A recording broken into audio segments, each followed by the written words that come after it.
And welcome everybody. It is Wednesday, June 26th, if anyone else can believe it. It's my wife's birthday, yay! Um, and we are in, where are we? Week 4 of Business of Wine. And so before I launch into anything, any general questions, comments, insights? Yay. Not at the moment. All right. Well, in that case, let me share my screen and we will dive into it. So, today we're going to start a transition where things should be at this point in time in the course.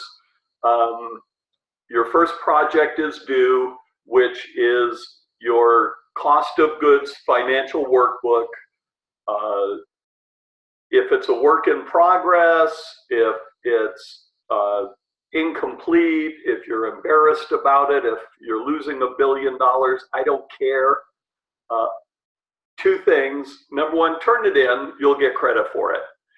If you turn it in late, you'll get credit for it up to 4 weeks after the course is done. But do the work. Go in and start poking around and whatever. You'll have access to the workbooks for a year, but also note, we're getting ready to change the platform so that all the workbooks are going to be in a whole new system for us. We're really excited about this. We're building a dedicated site and platform and software so that you'll be able to actually log into your account, see what workbooks you've got, what you're working on, all those kind of things. So we got all sorts of new stuff coming down the road, and you'll get to use that for the greater portion of the year.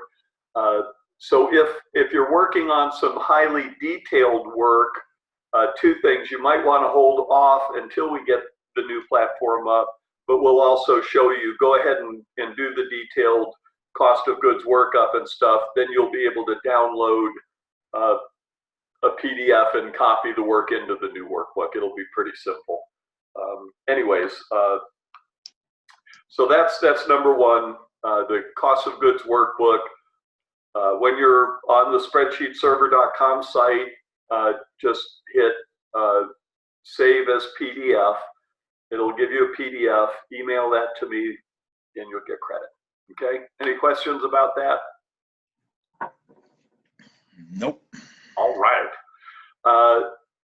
You should be working on the blending workbook now. Minimum requirement is just go in and play around again, but there's nothing to turn in on this one, all right? So the only thing due in the first half is the one cost of goods project. And then also, you can be setting up to actually do a blending. Rich is doing that. Connie, are you planning to do the blending? Cool. Don't forget to provide pictures and let us know how it goes. Mm-hmm. Now, the reason I picked this point in time to start to transition into marketing, selling, and so forth is, while you're going through the idea of a blended project or a fully kind of ground up project like the cost of goods workbook, when I joined Beringer Vineyards in 1989, I was so impressed and had no clue, even though I've been in the wine business for many years, I had no clue how many areas of all of the operations that marketing was involved in. And so remember that part of the process of doing this blending exercise is go through, what's the name of our winery? What's the name of this product? How much is it going to cost? How many cases are we going to make? I had no idea when I joined Beringer that that their key marketing people were in the highest level vineyard meetings, because marketing was responsible for forecasting, along with sales, what the production needs were going to be. Vineyard had to be forecasting what of our own grapes, what quantity of grapes for which wine to be able to deliver to winemaking, who in then turn was tasked with meeting the production needs or communicating that the production needs weren't being met or were being exceeded, so that the operations could run effectively. All right. So what I want to do today is start to introduce, and we're going to go into each one of these in much more detail. So today's going to be kind of an overview again, and keep it in the back of your mind, especially if you're doing the role playing with the blending exercise. But so much of the decisions of a product are dependent upon the route you're going to take to get them from production to the customer. So these are known as sales channels, and this means this is the avenue that, great, I've got a case of wine. What's the channel that we take to get it to the consumer? So direct to consumer is literally a direct transaction between the winery or a winery business entity. So they could be separate businesses, but owned or under the same parent company. So in a tasting room, on your website, cellar door sales, the people can buy it, without a tasting room fundamentally. And then sometimes at events, but it's a direct transaction between the winery and the customer for all intent and purpose.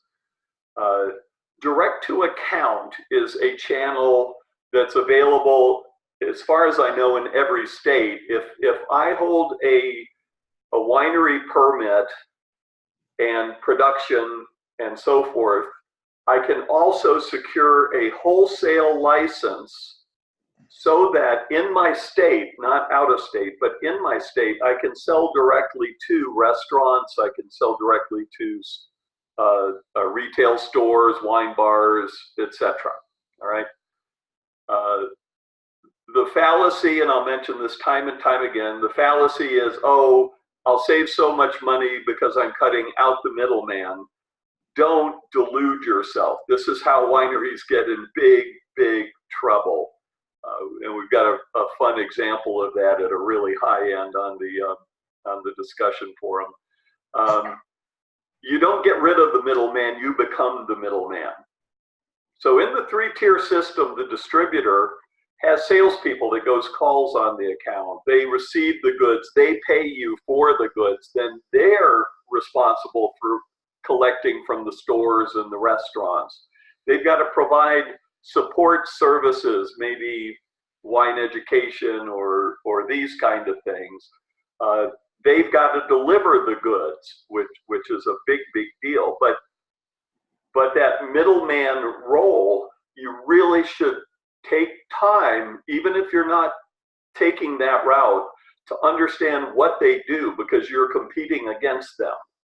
And when you decide to go direct to account, you're now responsible for accounts receivable, for invoicing, for having somebody make the sales call, for when the sales call's made in that now it's delivered to that place.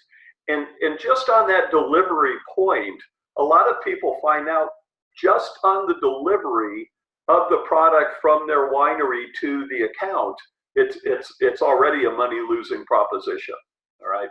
So you really need to understand the distinctions and the responsibilities and the costs when you're making an intelligent decision about what channel are we selling our wines through.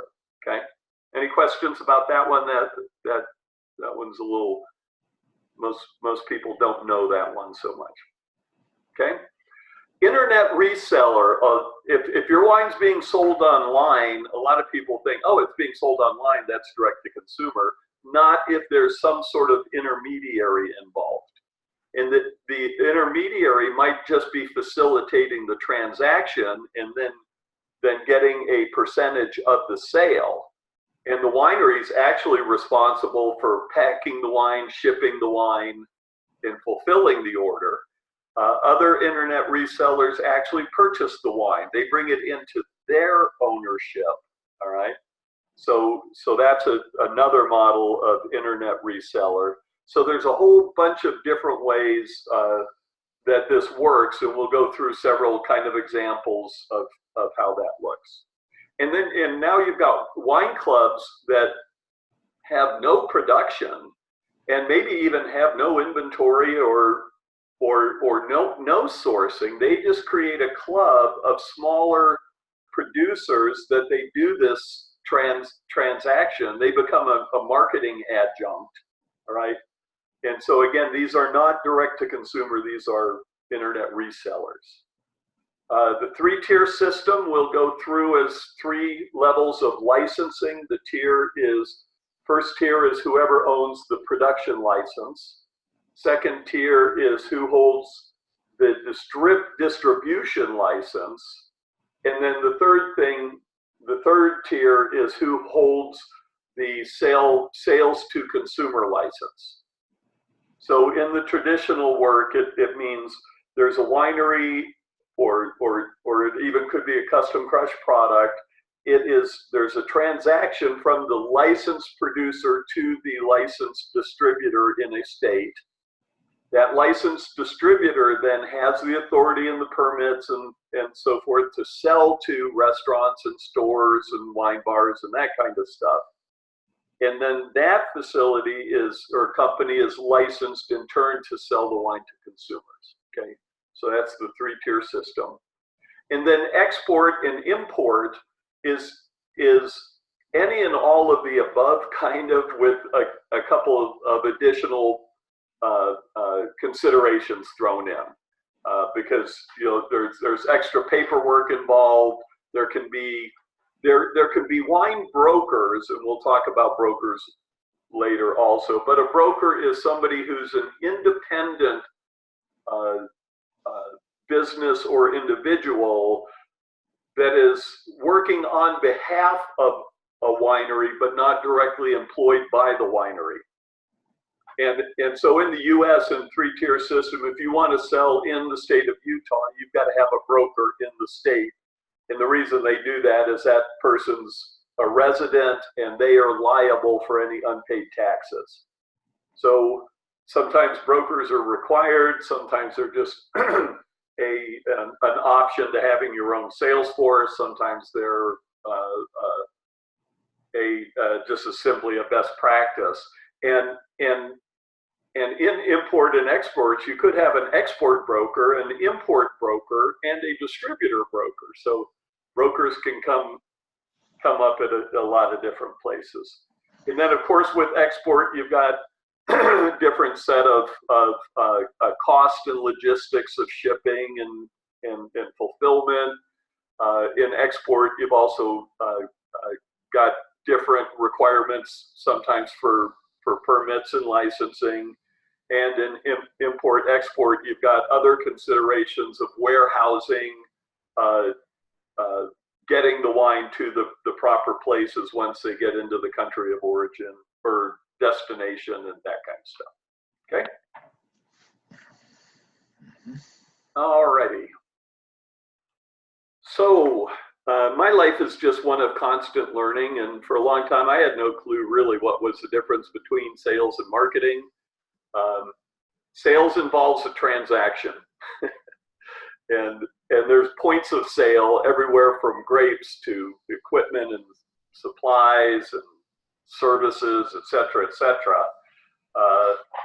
And as we're moving into actually selling of wine, then there's the sale that could be made between the producer and the internet reseller, or the producer and the direct to account. It's the sale that's the transaction between the producer and the distributor, followed by a transaction that's the distributor to the licensee, the restaurant or store, and then another sales transaction.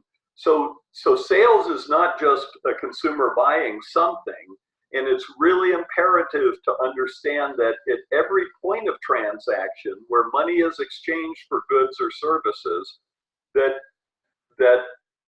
your plan understands the transaction point, the needs of that transaction.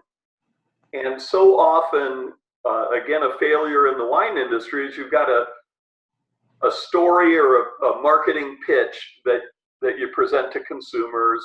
Our wine is a family run and sustainable, and we have ducks in the vineyard, and are handcrafted and struggling, and blah, blah, blah, blah, blah. Distributor doesn't give a crap about that. Distributor wants to know what's in it for me. What's your value proposition to me as a business? When you go into a store and they've got 2,000 wines and you're pitching your story, they're like, great, you and 2,000 other products, because the stories become eerily the same. You know, there's no real unique selling proposition, okay, or USP. So anyways, marketing virtually encompasses every aspect potentially from the vineyard and the production and so on. What's the marketing value of a certain vineyard site? If you own a vineyard, how are you marketing your grapes? How are you adding value to your grapes? How well do you understand the needs of the wineries, the market conditions, and so on and so forth, okay? So at the end of it, marketing is the entire business process, and I love this, an integrated effort to discover, create, arouse, and satisfy customer needs, right?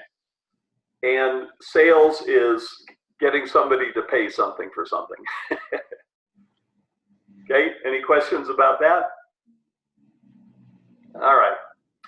So direct to consumer, you know, there's tasting rooms, there's mailing lists, which is different from a wine club and is the holy grail, by the way, of wine sales. And let me go ahead and bring it up because I want to kind of discuss this a little bit.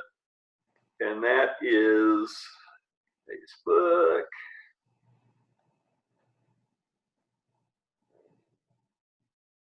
Good friend Hiro Son from Terra Restaurant. So there's kind of a funny backstory to this, which I won't bore you with. But I posted something about 7 Stone Wineries being for sale. All right. And many of you may get certain business feeds or run into something like this. But here's how you can break it down if you use critical thinking and the learning from this class. So they're asking $35 million for this. You can go in and see the listing site and information and whatever. And there's a lot of threads going on, including one with Aaron Pott, who's the winemaker for this and is also the gentleman in the bonus blending video that I sent everyone. It's only 3 acres. And what did we figure out here, Rich? They do 500 cases a year at $165 a bottle, and they've got $7.1 million of inventory. So they're sitting on 5 years of inventory. That's the only way I could figure it out. Well, and let me share something with you. This probably represents 50% of the high-end little emerging boutique wineries in the Napa Valley and beyond. They're building up inventory. They have no idea how to sell it. It gets great reviews. It's got a rock star for a winemaker. It's positioned in one of the most shishi areas of the Napa Valley. And their sales model is what's called a mailing list. Mm-hmm. A mailing list requires scarcity, or at least the impression of scarcity of product. So a mailing list is it's just simply people sign up, you're on the list or you're off the list. I used to be on a couple of them. Yep. And they keep your credit card on file. And you pay way too much for the wine that you get most of the time. You may. So again, don't preclude that, but often yes. And you've got to have the threat of being taken off the list if you don't take your shipment. Yep. And so I'm not saying this is so, but it really is. They were having this specter of scarcity. You're either on the list or not, but they didn't have enough people on the list. Yeah, that makes sense. Inventories keep building up, and it's like your dirty little secret, and it's like, let's just sell this son of a gun. Well, I will say, though, in this winery's defense, that this was originally built as a home, as a residence. Yeah. And not intended to be a winery. It wasn't until after the fact, and apparently there had been some other people who tried to build or had looked at developing it as a winery and vineyard, but they couldn't get the water, and this fella had to drill down, I don't know, about 150 feet below the valley floor, and it sits about 750 feet above it. Yeah. So on and so forth. And well, and again, just putting all that aside, yeah, they've got a problem. Yeah, they do. And to juxtapose that against a successful mailing list, we're going to talk about Costa Brown, and we've actually had Dan Costa come in for the class on occasion. Costa Brown was a struggling little industrial, almost sort of suburban winery in Sonoma. They were this far from going out of business. 10% of their wines they sold in very specific markets to a handful of restaurants. But to get the wines, you had to be on the mailing list. To Richard's point, their selling price for a Sonoma Coast Pinot Noir was literally double that of the average selling price for the category if you took other Sonoma Coast. So the average selling price was about $26. They were getting $52. And then they got the wine of the year, the Wine Spectator wine of the year, and it exploded. And the way that they were set up is they could maintain that pricing. They could completely fill up their mailing list for a long, long time. Mm-hmm. That attracted a $40 million investment from some of the smartest people in this industry. All right. Mm-hmm. And they didn't have to give away the farm for the $40 million capital infusion and expansion and so forth. They created a killer business model. And so the point is, regardless of what channel you're taking, you really need to know the risks and how to mitigate it. What would have happened to Costa Brown had they not gotten the wine of the year? That's total speculation, but things were literally looking really grim for them. And so then, you can't necessarily count on have as a contingency, Parker's going to give it 100 points, or I'm going to get this, or it's going to get picked up like Moscato did with Lobster and Moscato in the hip hop community. All right, those are the things you're trying to get through your marketing and so on. But it's the bigger marketing plan and executing the plan, mitigating the risks, and doing everything you can to create opportunities. That makes sense? Mm-hmm. All righty. Internet direct, as we talked about, many different models from wine.com, to Naked Wines, to I'm sorry, Internet Direct is the winery's website and somebody purchasing directly from the website. So you put up all your wines, here's the pricing, you've got a shopping cart, somebody goes to your website and fills up the shopping cart or buys a bottle. And that is so little business that it's amazing. And it's also leveraged in many ways so that you can say, okay, here's the price of our wine. It's a $20 MSRP. On the internet site, we're selling it at that full price, and then everybody finds you in stores for $12. Or you can use it as an inducement, say normally $20, sells in stores for this, join our wine club now and get an even further discount. So Internet Direct accounts for usually very, very little actual business in the way of transactions, but can be leveraged in other ways, people looking for products or, kind of perusing. And we're going to do some exercises around this to see who can find the greatest disparity between a winery website price of a wine and what they find it. So far, I think the record is a $26 winery MSRP that sells day in, day out throughout California at $8.99 a bottle. Okay. Wine Club. Wine Club, there is a part of primarily wine clubs are Internet Direct or consumer direct if the wine club is owned and managed by the winery. But there's more and more wine clubs popping up that have a broader range of selections that maybe even purchase shiners or custom crush wines, et cetera, join our wine club versus this wineries, and you'll get more products.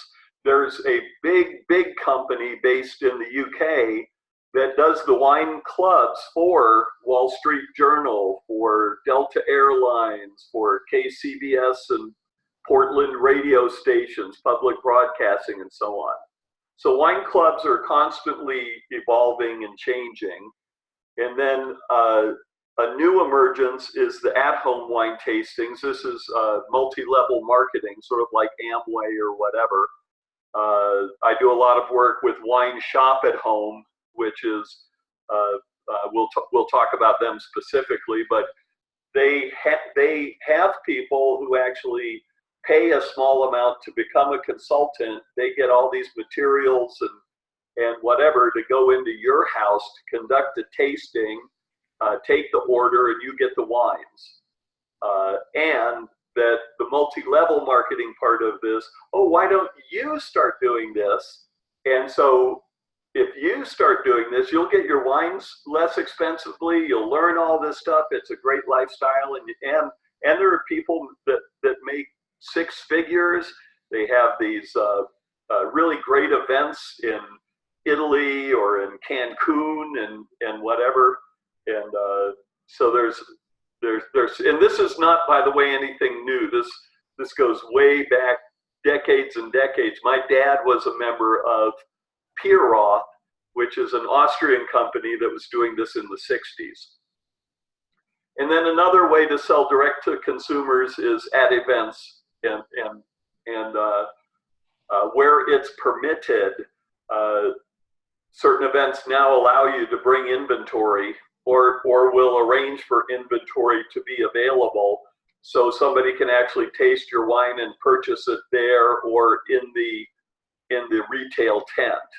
So that's kind of a new thing. All right. So in direct to consumer, you can have any or all of these different ways to be selling your wine. The other thing to keep in mind, you're not marketing the wine. If you've got a wine club, you got to market the wine club. you've got a cost of acquisitions of wine club member, and sometimes that is so expensive you cannot even imagine it.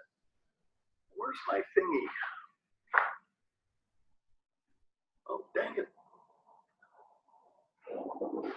Oh, we've got thunder and lightning too. I've got a card. Anybody get the Naked Wines card in an Amazon shipment? Yes, I've received a couple of them. And so whenever you get something like that, think, wow, I wonder how much that cost. So not only the cost if somebody uses it, and what is it, $50 off or $100, right? Yeah, $100. $100 off your first order. Are they doing anything that if you use it, that you're also signing up for a minimum amount of further business? Because this has become one of the problems, offering the discounts or the incentives or the coupons and whatever. Somebody goes in and says, this is awesome. They order their first case of wine. They take $100 off of it. It includes free shipping. And then as soon as they get the wine, they take themselves off the wine club list. Who loses on that one? And I'll tell you, it's the winery, and it's a big, big problem. If you have a tasting room, Sonoma Plaza is now really struggling with this because all of the boutiques and the things that make Sonoma Plaza a great place to visit, the tasting rooms are now out of control. So they're trying to put a moratorium. And just going to the Sonoma Plaza, you've got to market. Why should somebody go to your tasting room versus the other 29 tasting rooms? And some of these are collective, so that inside of this, there's probably 50 wineries. And if you're part of a collective, you've had to market going to the tasting collective. Now you've got to get somebody to come try and buy your wines rather than the other members of the collective. So it doesn't matter where in this whole mess of wine business you are, you're not only marketing wine. Grape growers are marketing grapes. The people who are making barrels and pumps and corks and capsules, the incredible money being spent marketing corks and trying to get experts demand cork, because not that long ago, there was really no option. Screw caps were relegated to a very inexpensive category of wines, low quality and so forth, and that's not the case anymore. What is your take personally on the cork versus screw cap? I wish every cork would go away. And every fake cork would go away.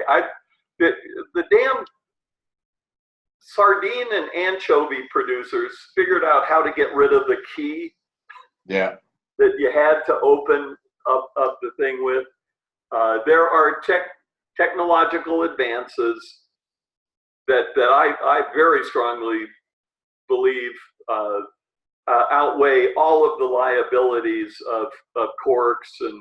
And damn it, when I'm at an event and I'm pouring wine and somebody comes up and say, what should I try? And I've got a choice. Do I have to get my corkscrew out, take off the capsule, go through all this, or if I got something really good in a screw cap, damn it, I'm going to reach for the screw cap. Every time. Every time. So anyways, but again, this becomes, so just on cork, trying to read all the data, trying to separate the fact from the fantasy or the fertilizer, and it's ultimately, who cares what I think? What does your potential market think? And so if you are going to China and you want to have even an inexpensive wine, it almost requires cork because it's part of the expectation of the market. Mm-hmm. So you can do screw caps and they're gaining more and more, but they're many, many years behind the rest of the world in adoption of screw caps. if you're making if you buy 7 stones and you're deciding, you know, well, we got all this inventory, but what are we going to do in the future? If the pricing of the product, if the market expectation is cork and classic and traditional, then, you know, that's probably the direction you're going to go. Or you can do like Plumpjack did, which was, I thought, just breathtaking, is a modern non-cork closure or cork, and they did 50-50. Now that brings into it all sorts of new things. Anytime you do that, now you've got, in effect, 2 wines to sell, and what if one sells really well and the other doesn't, or, you know, vice versa. But anyways, so that's a really great illustration of kind of this inexorable link of production through the channel to the market intended, to the expectations of the consumer, and that you're going to have that value proposition to the consumer, and at the proper marketing strategy and marketing materials in each transaction along the way. We call those the gatekeepers. Okay. Some key words, and this is especially for any MW, WSET students. What is a brand? All right. We won't go into it too much right now, but a brand can be anything that in the mind's eye of a consumer represents a product or and so Napa Valley is a brand.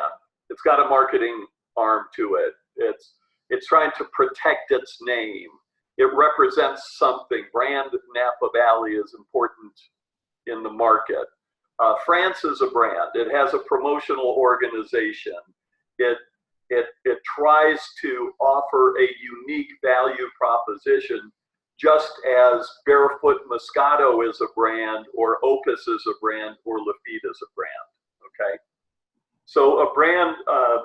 There's fun stuff in the etymology of this, and we'll talk about that a little bit later. The market is where the commercial dealings are conducted, and it could be geographic, it could be defined by demographics, it could be all sorts of things. But and again, this is why if you're producing the wine and you need to sell to distributors, your first step is to understand the distributor is a market. They're going to be making a purchase of your products. They need to know what's unique for them, what their value proposition is. And so when pricing wines out, it's very easy to say, okay, well, you know, I can make my price fit a certain price point. I'm just going to lower the distributor's margin a little bit. Yeah, bye-bye. That's it. So let me see. You want us to take on your product, put it into our inventory, roll it out into the market, take care of all the delivery and this and that, and we've got 100 or 1,000 products just like yours, and we'll make less money on yours. No, thank you. When does the distributor pay the winery? Do they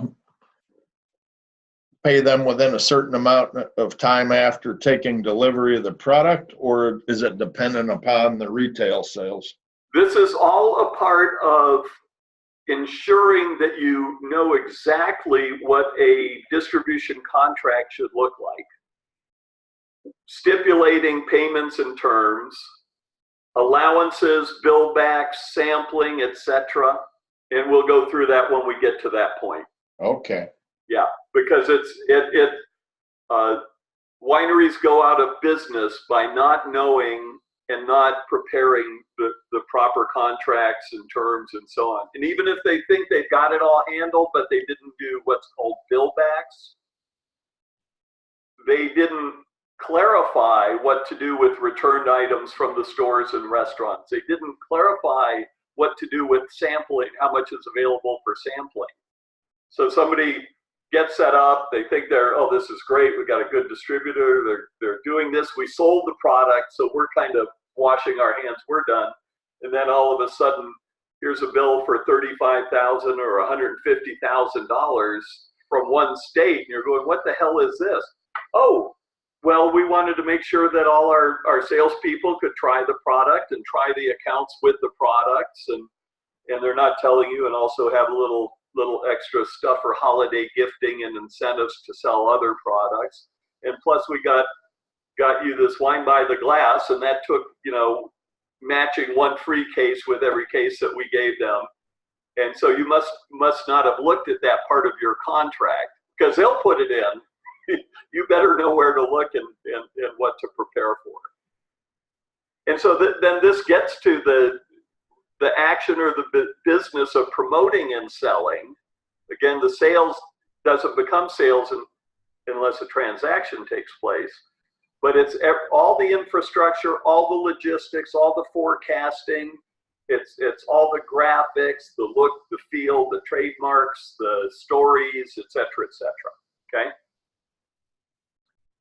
All right, as we go through, we'll talk about product, price, place, and promotion, the 4 Ps, and how that relates to each of the different sales channels and value propositions through the gatekeepers to get you to the customer.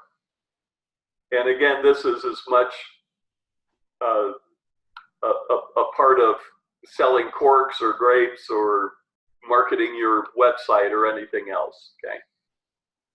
So we're going to play something called Who Cares?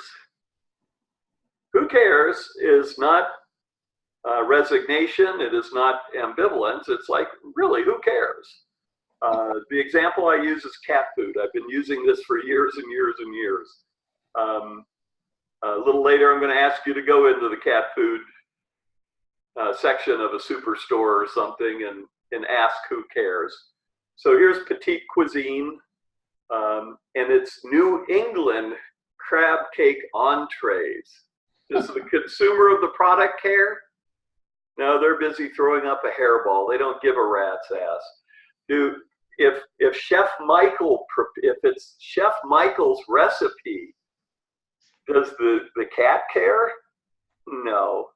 Or the little sprig of dill that garnishes it. It could be a great pile of stuff on the floor, and if it meets the needs and expectations of the cat, the consumer is fine. Everything else is to sell through the gatekeeper, which is the pet owner, okay? And so this is just, to me, just really demonstrates the necessity of what we're doing with critics and with journalists and with bloggers and with distributors. And even if you get into the distribution, what are you doing with the distributor salespeople? And what does the distributor salesperson have to differentiate your product, to add value to your product, so that they can sell to the next gatekeeper, who's the wine buyer or the sommelier, who then in turn has to transfer often that value proposition to the servers, to the bartenders, to the other sommeliers, etc., and so forth.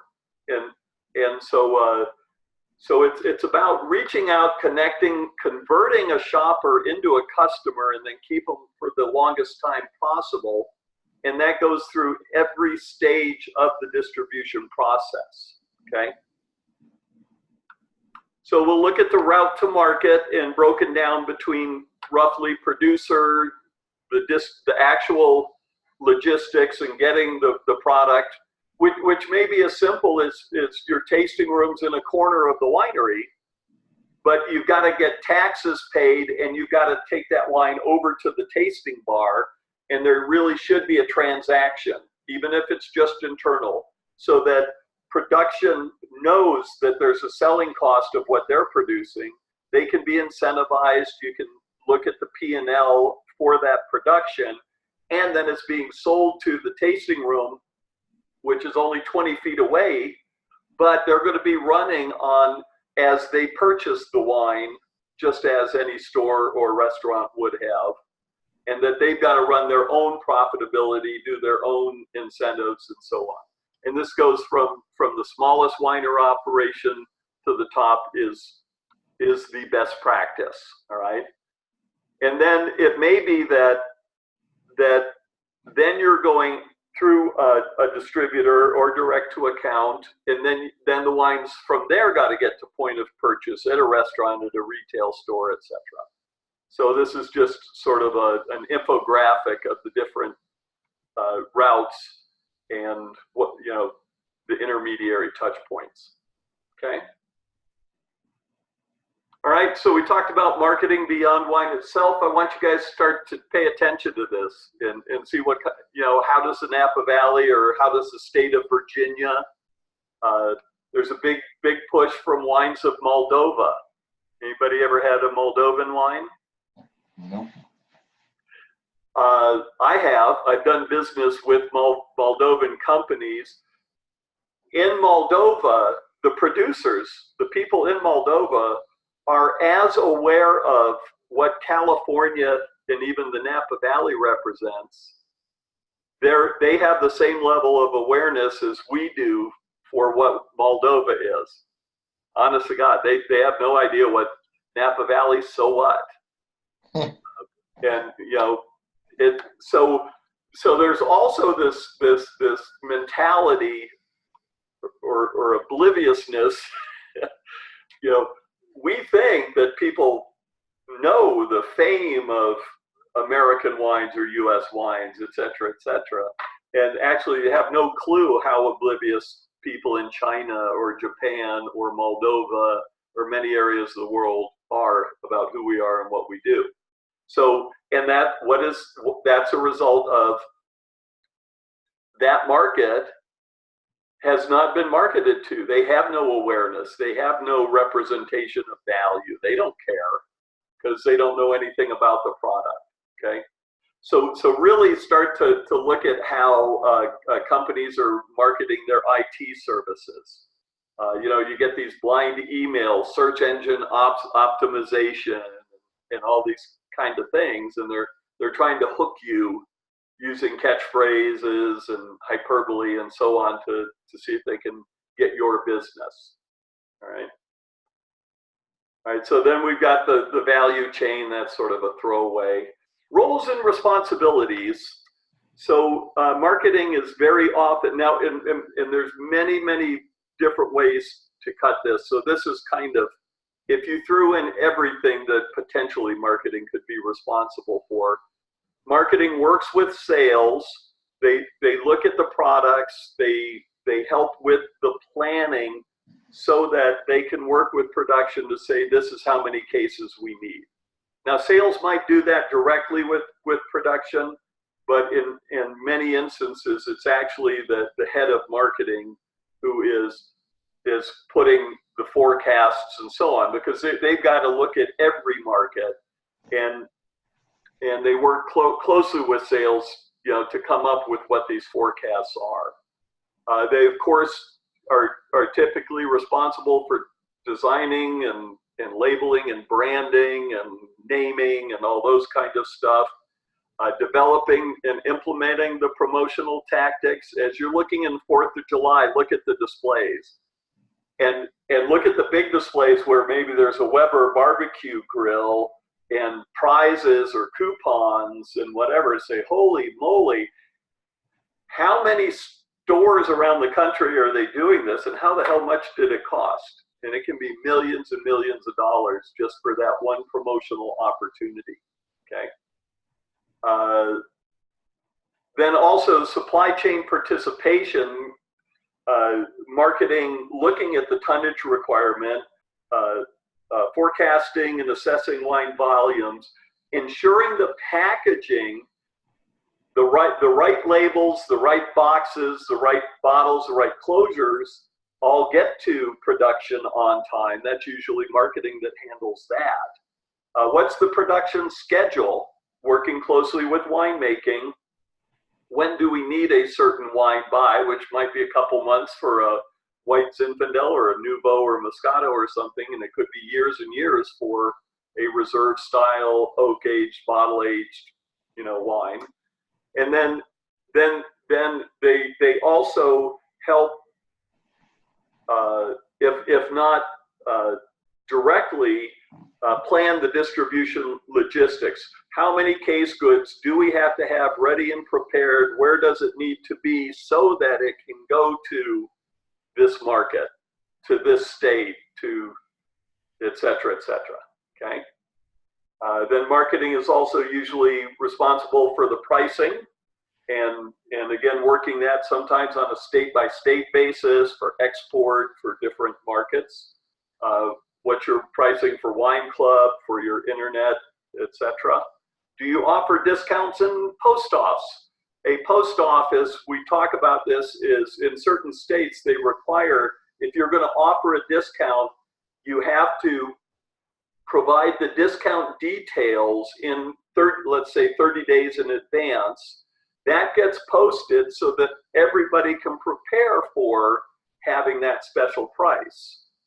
And that once that special price is offered, you cannot say, we're going to do this for this group of stores or for this restaurant, but not for anybody else. It usually has to be offered to everybody in the market, okay? And we'll talk, but the post-op is when you actually fill out the form and submit it to the state that for this month, for these wines, we are offering this discount. And you might have quantity levels that are required or whatever, but anyways, you post that information. Of course, they're doing the design, production, distribution of the promotional and collateral materials, the advertising and the ad calendar, the PR and communications. At Beringer, PR and communications was a completely separate from marketing, working closely with, but when I was hired to move out to the Napa Valley in 1988, I was director of PR and communications for Beringer, and we were an island unto ourselves. That's not the standard model. Okay. Any questions about this? Lots of information, and we'll break it down over the next 4 weeks. All right, so we're going to start next Wednesday with business planning and getting to work on your final project, which I'll explain next week. So in business planning is the imperative of knowing what's going on in the world with wine, and especially with wines in the category that we're making or planning to make.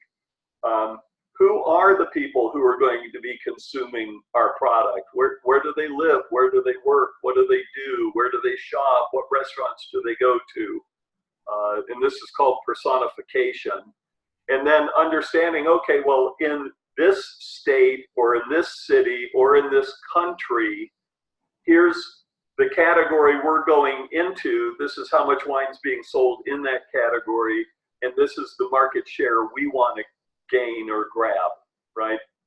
So that you've got ways to forecast and plan and then monitor the success of your marketing.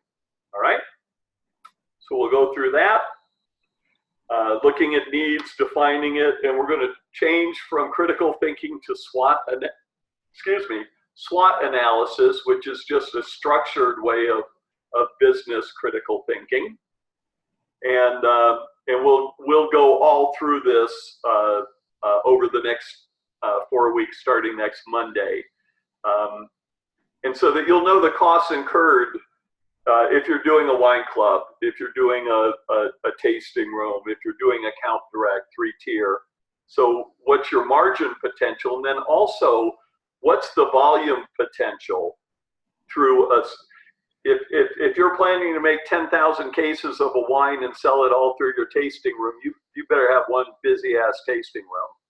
Or if you're going to do a tasting room and wine club and internet, you better have a great frickin' plan. That's a lot of wine to sell, let alone 100,000 cases and maybe gaining a new respect for the million-case brands, right?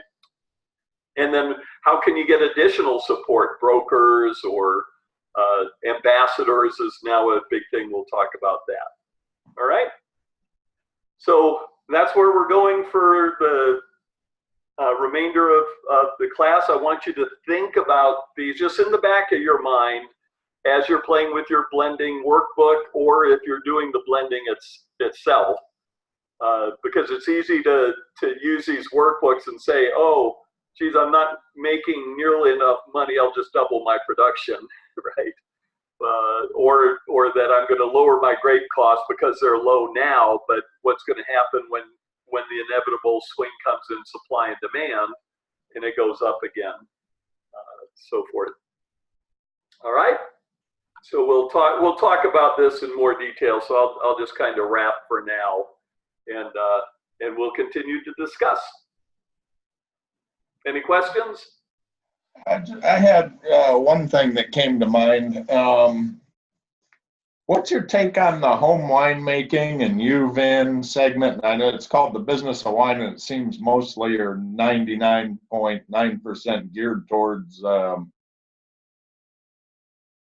commercial wineries and distribution of those types of wines. But what's your take on the home winemaking industry, the UVin? Because let's break it down. So let's just take home winemaking first. Home winemaking, you can go to jail if you try to sell it. No, not on selling it, just on its place within the wine industry. It's always been, it will always be. It's a tiny niche. There's now devices. You pour a bunch of things into a device that makes your wine. In Canada, they still have, a lot of times, if you get a chance to go to Canada, they have home winemaking centers where you can actually keep your carboys and your wines. They've got this and that. I've seen those even in California. Yeah. So that's not part of the business, and I don't think it's ever going to get to the point. Just like you can make your own beer. You can distill your own products. That's kind of illegal, but so that's, and then what was the second? UVine? UVin. That's what you're talking about. They call them UVin, where you go and you pitch the yeast on the bust, and it ferments. And so it's for the gas. So here's the question: how big is the universe of home winemaking? What's it projected to become, and will that be any threat really to the commercial end of wine? Probably not. And probably not's a really good answer.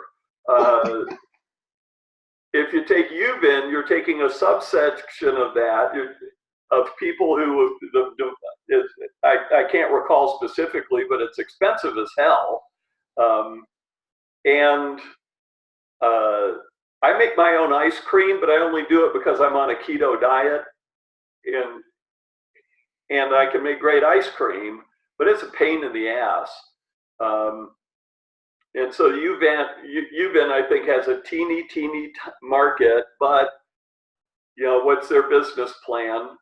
So, and this is the fun thing to speculate. Just simply, what does UVin think the market is? I don't know that part of it is so large. The home wine making thing, it used to be all garage wine type stuff, and a lot of cheap grapes from the Central Valley here. And the segment of that seems to be growing is now people are wanting grapes from AVAs and particular vineyards. And I was doing that 30 years ago, by the way. So, so maybe there's more interest. There's the Home Winemakers Association. There's organizations you can join, but still, it's going to be a really small band of enthusiasts. Sometimes they can actually form collectives and buy a few tons. They actually buy a few loads. Yeah. So again, how much? What's the market potential? Is it something viable to go after? Is it going to have a profound effect or even a measurable effect on a winery's business? Then it would be important to know. But the answer is probably not. So the number of, who cares about home winemaking, a teeny tiny subsection. And it's gone all the way back for centuries. Now, garage yeasts, important to know, the garage phenomenon and what are actually technically called the garage yeasts are actually commercial ventures. It's not a home winemaker in the kind of the general vernacular or narrative. So it's people who actually get permitted. I had a guy in Silverado Springs that when I lived in Napa, is right down the street, and his garage was a bonded winery. Is that right? Yeah. So you could actually make the wine and sell it and store it and whatever. I still to this day don't know how he got around zoning, but he did. Got grandfathered in, maybe. Yeah. Or knew somebody, or however it goes. But it also used to be in Napa, you could go through all the proper protocols to plant a vineyard and get your environmental impact report and get the zoning and the soil erosion plan and all this and this and that and wait years for your approval. Or you could just go plant the goddamn thing, get fined, pay the fine, and you're in business. And it was cheaper than doing all the due diligence. Yeah. Well, now they're changing all the laws because that became the standard way of doing business. All right. Yeah. I can get my product to market and I can circumnavigate this, pay the damn fine. Well, the fine now is not a throwaway. So again, it's constant flux and change. Gotcha. Cool. All right, everybody. Well, that's it. And I'll let's see. Monday. I've got to figure out. Monday night, I may have a problem, so I may post another Monday lecture. I'll let you know. But they just changed our air flights, and I may not be making it back in time. But I'll let everybody know. Okay. Sounds good. All right. Take care, everybody. Have a fun weekend coming up. Yeah. Bye-bye.